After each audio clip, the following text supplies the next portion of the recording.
I'm Louise. Hi, I'm Kerry. And we're here having tea with Wilma. We're talking about our show that's up and coming on September at the Prince Edward Theatre. Should we chink?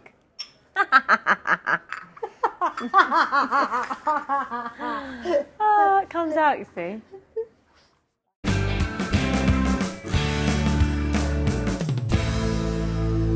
I've just literally last week finished the Judy Garland show, which was on tour for a few months, which was really good fun with the glorious Lorna Luft. So that's just finished for me.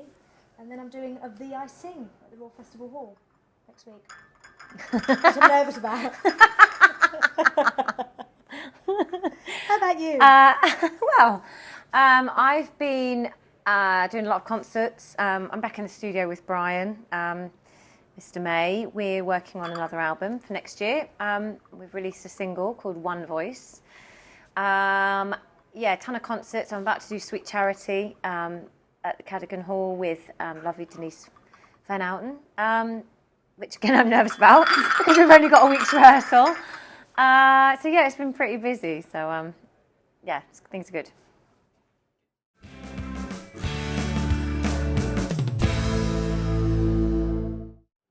We met when we were about 15, we've kind of put it down to, when we both went to summer schools at Lane Theatre Arts, so they're kind of little taster weeks of what it would be like to go to the school full time. And that's where we met, and we did a couple of those, and then we're in the same year at college for 3 years. And the reason we've come together to do this concert is because we, over the 20 years that we've known each other, I know we don't look that old, we've never actually worked together. So we've done a lot of big shows and tours and albums, but our paths have never crossed. So we thought it's about time that we should do something together. And what better place to come than the Prince Edward Theatre and do a one-night special of us singing songs and telling a few stories and just enjoying a fabulous night together. That sounds a bit random, doesn't it? That's another show. There'll be lots of duets that are probably almost expected, quite iconic duets, so there'll definitely be those in there. And then we're kind of, Craig Adams, our musical director, is going to almost create some duets from different songs that we particularly love singing or from roles that we've played before. There'll be lots of great big numbers, but also lots of fun and banter. And yes, we'll be doing solos, but the show is our show, and we want it to definitely be about our stories, how we met, our experiences. And something new as well. I think it's like you're saying, we've both done our own solo tours and albums, etc. And this is about us coming together and doing stuff that you wouldn't get to do on your own, and to do it with a mate is even better, and to be able to just have fun and sing songs that we love singing and make it unusual as well, do stuff that we've not done before, so people that are regular fans, there'll be something new for them, and then people that haven't seen us, there will be those big songs that you kind of expect. I think we can guarantee there'll be a little something from Wicked, but not the obvious, not what you'd expect, and maybe a duet from Smash, because that's quite popular. There'll be a lot of laughing, a lot of fun. Hopefully some really dramatic moments. Obviously we both got big belty voices, so hopefully there'll be a lot of drama, but a lot of fun. I think the essence of this is our relationship for 20 years, that we are friends, and it is about friendship, and we just want to have a lot of fun.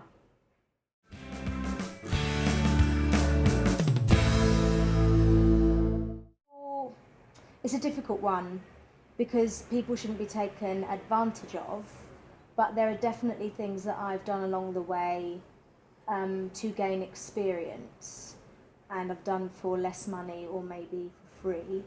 But I think there comes a point when we're not doing this for fun.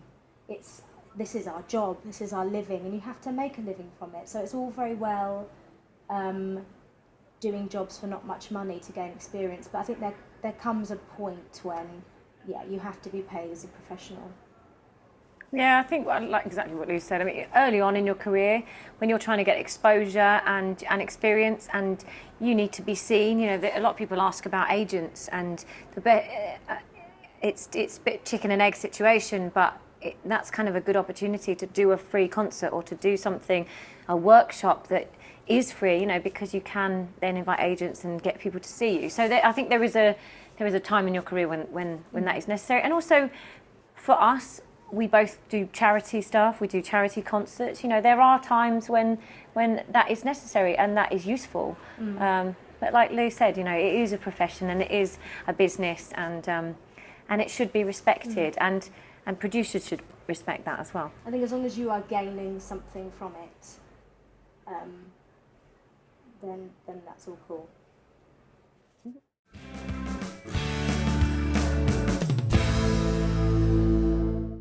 Never stopped a show. I remember it would happen all the time in Wicked. I think people don't realise how distracting it is, and you see this red light following you around in amongst the darkness in the auditorium. It's really distracting, and not only that, once you've clocked it, all you're thinking is, oh my gosh, they're videoing me, and you really suddenly become conscious rather than being in the moment.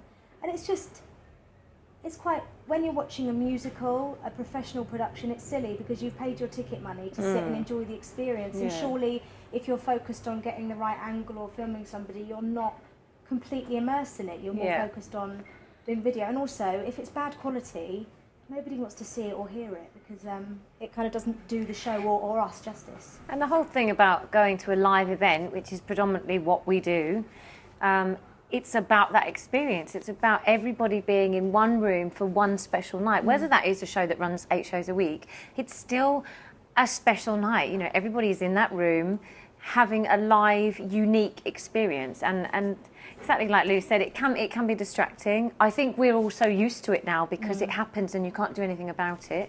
And that's fine, but for me, it makes me sad for the audience and for us that we're not just enjoying that experience of the live show, and people are distracted. And also, if you have got your phone on, it could go off, you know, and that is distracting. If especially if there's a tender moment in the show and somebody's phone goes off, it ruins it for everybody else. It ruins it for the audience, and I think that's unfortunate, especially when theatre is, you know, it's not cheap. You don't want to ruin that experience for people. So I think it's more about a respect thing. I've been in the audience before and asked someone to turn their phone off because they were on it. They weren't filming it, but they were texting, and even I found that completely distracting, having this light popping up. So imagine what that's like. Us on the stage. I don't think people think we can see either, but you really can. You really can see the lights. Imagine turning all your lights off and then just turning your phone on, so you can see. It's like a spotlight.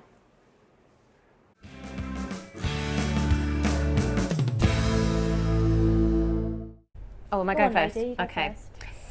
Oh, put your hand in my teacup. Can't see. Okay, Lucy Evans asks, do you play any instruments? And are there any you would like to play? I would love to play an instrument. I'd love to be able to play the piano and the guitar because I think it's very useful. I've tried a couple of times you know, throughout my life, and I've not had the patience for it. I want to be too good too quickly. I think you want to accompany yourself, when you're a singer, you want to accompany yourself so quickly that you get frustrated. So I've not put in the hours and done the patience with it, sadly, but I would love to. Good question. I used to play the violin when I was at school. I don't know why that's so funny. You should put it in the show. And yeah, I did have a guitar for a year and I still didn't learn how to play it. Right. Confused. Perry O'Bree, amazing name. If you could sing any song right now, what would it be and why? Why is it that when you're asked these questions, you can't think of any songs at all? What did you sing earlier? There were nights when the wind was so cold. Probably a Celine Dion, because it makes me happy and I can't help but try to impersonate her. How about you? Oh, God. Oh, I love like not that it's a great You're going to pick singing something song. really cool, aren't you? No, but I love Pharrell Williams' Happy because it's just a great feel good song. But exactly like Celine, you know, you put Celine on in your car and you sing along to it. But Pharrell's another one, you know, somebody puts Get Happy on and it's brilliant. I think that's my son trying to get into the room. Oh, it's me. We're meant to be doing one each of these, or we both meant to be asking. Okay, Steve Ellis. I know Steve Ellis. That's my dad. No, it's not really. Will the show be recorded for CD or DVD purposes? We don't know yet, to be honest. We don't know. I can't. That's it. We don't know. Maybe, maybe not. Right. This is a long one, isn't it? Hayley Cutler Gribble. Hayley Cutler Gribble. Would you like to do any work in TV, and what show would you like to be on? I'd love to do TV. I'd love to do. I'd love to act without bursting into song, as much as I love it. But I'd love to do like complete polar opposites, like either a really gritty drama or a comedy, like a sitcom or something. But I'd love to do that. It's one of my many ambitions. Yeah, I'd love to. Obviously, I think people think that if you work in musicals, that's what you do, I think people forget that we're actually actors that sing. So yeah, I'd love to do a drama. I'm watching an amazing drama called Penny Dreadful at the moment, and it's fabulous. A period crazy thing that's about vampires and werewolves, and it sounds very crazy, but something like that that's really transforms you. That's something completely different to what you're used to. Mystical. Yeah. Okay. Here we go. Amy asks, do you have any funny, scary or bizarre stories from your time in Wicked? Oh, I haven't been asked that before. No, I'm joking. You know what? I did the show for a good 2 and a bit years there were so many experiences.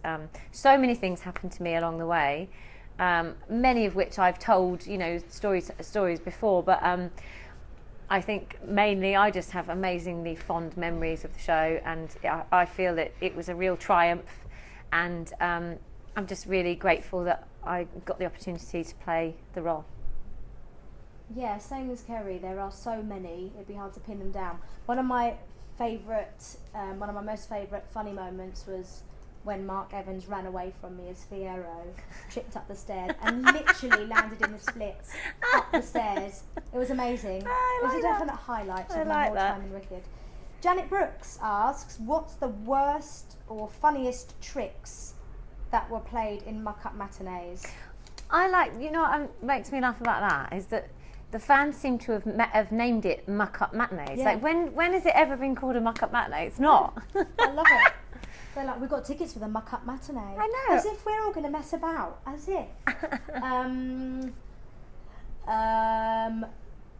Rachel Tucker did something that I then copied when I played Elphaba, and I'm pretty sure you did it. Elphaba's dance, you know, when she comes on and does that really quirky, awkward dance at the party, and she was giving it Running Man and Caterpillar, and I did a bit of Dirty Dancing. yeah, I think you did a bit of Running Man. Probably, yeah. I heard. But yeah, I did something similar. But the best bit was the ensemble have to copy you. They had to do the same dance. So I did this whole thing with like the robot and everything, and they all got up and did it in perfect time. It was amazing. There's not many left now. Oh, I nearly got a double whammy. Oh, I think I've got a double whammy here. Oh, okay. Here we go. Okay. Tanya Arterton asks, what is your biggest goal for your career? I think my biggest goal is just to have today. I can't speak. Try again. It's just I can't speak. Sustain a career and have longevity. You know, I feel very blessed to have done some of the jobs and had some of the experiences that I've had, and for me, it's about longevity and about the marathon. It's not a sprint, and I hope that the next 20 years is just as exciting and as fun. Same for me, really, because we say that a lot, don't we? Yeah. It's what she said. That's it. That's what I'm going to say in the next question. What she said. Going in. To continue experiencing different things, I think, and keep challenging myself in different areas and to keep enjoying it as well. The Yeah. minute I stop enjoying it, I think I'll give it all up and just have a million dogs. Right, Verity Joe Spencer Hall asks, unless that's Verity Joe and Spencer Hall, I think it's one name, what advice would you give to an aspiring musical actor or actress? I would say buy the book Secrets of Stage Success, because there's many tips in there. The biggest piece of advice I would give is that be prepared to never stop learning and never stop working. It doesn't end. You don't just do your one job and that's it.